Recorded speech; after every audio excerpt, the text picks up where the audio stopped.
Thank you, Yasamin. So we have a new and exciting approach to getting input into the development of our implementation strategy. We have heard that there are many stakeholders and experts that have given thought to the plans, programs, and pilots to begin implementing decarbonization in our region. So we wanted to gather the ideas, learn from the knowledge out there in the community and other parts of the country and the world so that we can focus on action. Now, some of you have already attended prior workshops, so you're already familiar with this format, and some of you are new, so welcome. The format of this workshop, where we have flipped the roles such that the stakeholders present and the government listens, is a pilot of our own. So I hope that you will come along with us in this journey to explore new ways of public outreach. If this is successful, we would be building an online repository of ideas or an ideas bank with 5 to 7 minute presentations followed by questions from the moderator. That would be me today. So today's first presentation is from Danny Marcus. Danny has been an assistant director with the Building Electrification Institute, or BEI, since April 2021. Her work focuses on helping cities thoughtfully design and iterate on building electrification policies to ensure equitable outcomes across health, affordability, and workforce development. Welcome, Danny. Hi, everyone. Thanks so much to the county for bringing me into this call. I'm really excited to be here. You can go to the next slide. For a quick overview of my presentation today, I'll start off with a few slides about the need to address existing buildings within the decarbonization movement, and then speak to the need to match any policies with supportive programs. And I'll finish off with BEI's recommendation to lead with co-creation for the design and implementation of this effort. Next slide. So there are a variety of reasons why the decarbonization of our existing buildings is critical, but I'm only going to highlight 2 major reasons today just for the sake of time. Next slide. The first is climate change. Across the US, on-site fossil fuel use in buildings accounts for about 10% of greenhouse gas emissions, the majority of which comes from space heating and water heating. Within cities, though, this proportion can be a lot higher. For example, in the city of San Diego, on-site fossil fuel use accounts for around 20% of citywide greenhouse gas emissions. So this demonstrates that, in order to achieve our greenhouse gas reduction targets, existing buildings must be part of the decarbonization movement. Next slide. The second major reason is to address existing buildings is health. Gas appliances are shown to worsen indoor air quality. For example, in homes with gas stoves, children have up to a 42% increased risk of developing asthma. So achieving equitable health outcomes across our communities will require that we address health impacts from gas use within our existing buildings. Next slide. From our experience working across BEI's partner cities, and we have 12 partner cities across the US right now, we've found that voluntary programs will not be enough to accelerate this transition for 100% of existing building stock. But in order to advance action, governments will need to pursue policies that go beyond voluntary and actually require existing buildings to make these retrofits. And there are both benefits and challenges to developing policy requirements.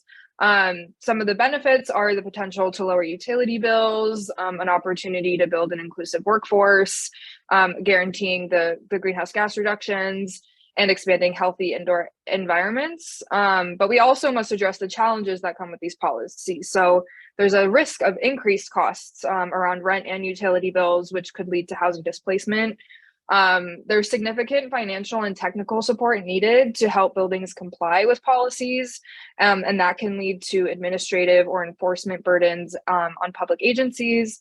And lastly, there's a need for significant stakeholder engagement to plan and implement these policies effectively and equitably, which I'll get into a bit more detail later on. Next slide. I also just wanted to include a brief list of examples of policy requirements for existing buildings, and this isn't comprehensive, it's just some that might be a bit more common. On the left are building level policies that cities can enact, such as building performance standards. But utilities can also pursue a more managed transition in collaboration with cities, which you can see on the right side. And just for the sake of time, I won't dive into any of these, but I'm happy to send out additional resources if that's helpful. Next slide. So while we need policy requirements to reach 100% of existing buildings, these requirements must be paired with supportive programs, which includes funding programs to cover portions of these costs, as well as technical assistance support to help building owners and contractors comply with the technical requirements. Supportive funding will help ensure that low-income homeowners will not bear the costs of retrofit requirements, and it will ensure that retrofit costs don't get passed from owners onto renters, which will work to avoid housing displacement. It's also important that public agencies look beyond just electrification into energy efficiency, electric readiness, and health and safety retrofits. So what we reference as equitable building decarbonization.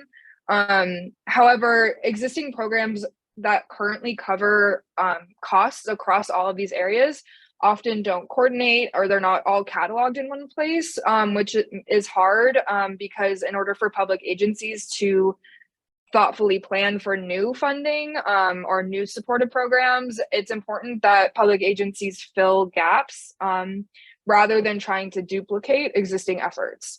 For example, some general trends we've seen is that there's minimal to no funding available for electric readiness and health and safety retrofits, which many homes must first address before they can electrify. Also, low income units often face larger gaps in cost coverage compared against market rate units. And moderate income households face a unique challenge because they're not eligible for many low income funding programs, but they are also largely unable to afford the full cost of the retrofits, even still. So if public agencies are pursuing policies that require existing buildings to do these retrofits, those agencies should consider these gaps in funding and pursue opportunities to fill these gaps to ensure that buildings can equitably decarbonize. Next slide. And so this all begs the question, though, of how public agencies should go about designing these policies and programs, which is where BEI suggests leading with co-creation for both design and implementation. Next slide. So what is co-creation? We define co-creation as a process of deep iterative collaboration between government staff and leaders rooted in and accountable to communities of concern. And the goal of co-creation is to move on this spectrum from a position of ignoring or just simply informing community stakeholders into a practice of involving, collaborating with, and eventually deferring to these stakeholders throughout the policy development and implementation process. And this effort acknowledges that people who have lived experience of existing inequities have critical expertise that is actually essential to crafting successful policies that simultaneously achieve both climate targets and advance equity. Next slide. I do want to acknowledge, though, that co-creation is a really different way of engaging with community for most staff at public agencies and utilities.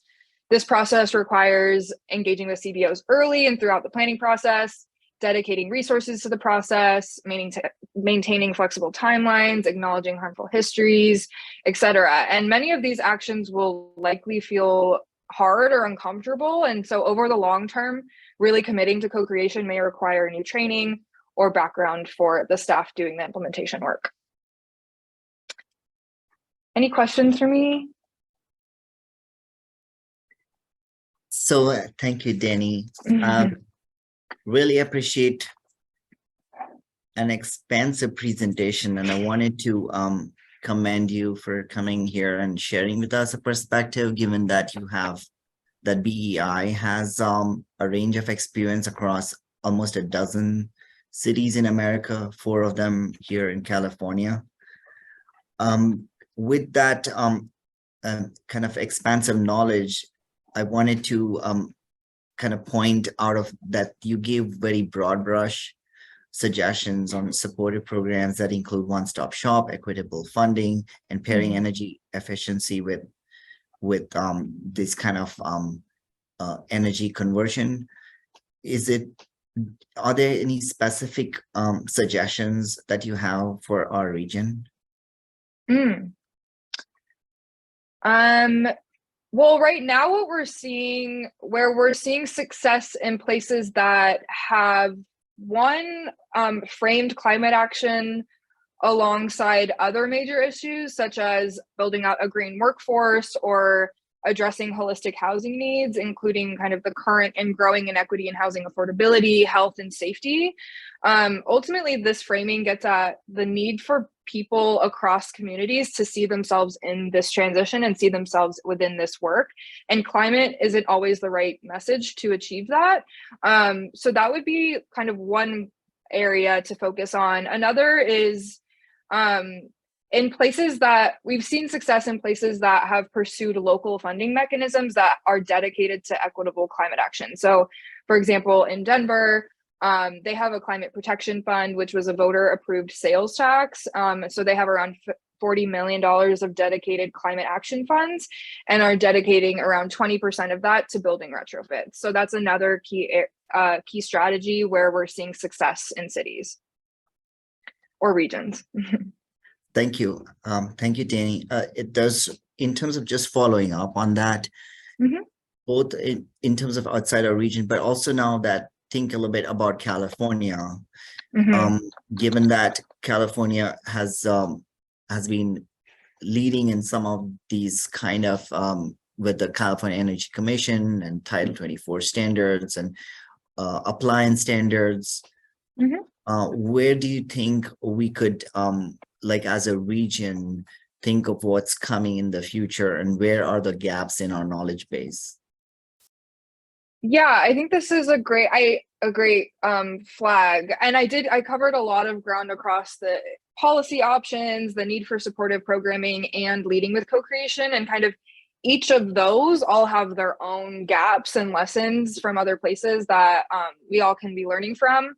And so I think for the building policies, BEI has more detailed resources on our website, such as equitable approaches to a BPS policy. So, for example, if you all kind of have specifically want to lean in on building performance standard, there's a lot of good information out there on how to do that equitably. And then for the supported programs side of things, BEI also just developed a resource for the city of Berkeley and for the Bay Area, where we analyzed where there are gaps in costs currently being covered by existing funding programs. And so that really narrows down, like, what are all the existing funding programs across the state, federal, utility level that are being applied in the Bay Area and in Berkeley specifically. And then what are the gaps in costs not being covered? And that will help Berkeley and other jurisdictions in the Bay more strategically target those gaps. And that's also on our website if you all want to kind of consider that for the San Diego region, or if that could be a helpful gap in knowledge that you all want to fill for your planning. Thank you. And Danny, one last question. It's about regional collaboration. And you can give me a more general answer, but I specifically wanted to take a look at the co-creation, how you kind of build that as a model. It's community driven. It could be also, in partnership with labor, and how do we make it work for our workers and residents? And in that, the question is really motivated by what can the county do in bringing everyone to the table for regional action? Yeah, I mean, I think keeping it high level, I would start off by collaborating with community groups about this issue, understanding what they want for their homes and for their buildings and how they see themselves within this transition. I think, investing in those strong relationships across the public agencies, both at the county level and communities, that will help build out a coalition of support across multiple different interests for this work. And that coalition will not only increase chances of success for this effort, but it will also help public agency staff across at the county level and across all the jurisdictions you all work with.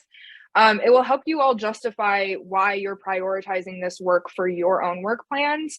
And it will support you all on budget requests or fundraising efforts that will ensure that, you know, the supportive programs that I discussed can go into place. So I think investing in that coalition of support now and kind of doing that at the county level and being creative on how to weave in the city levels across that effort, I think is a great place to start. Thank you, Danny. Appreciate your presentation and Thank your you so time. much. Thank you. So before I transition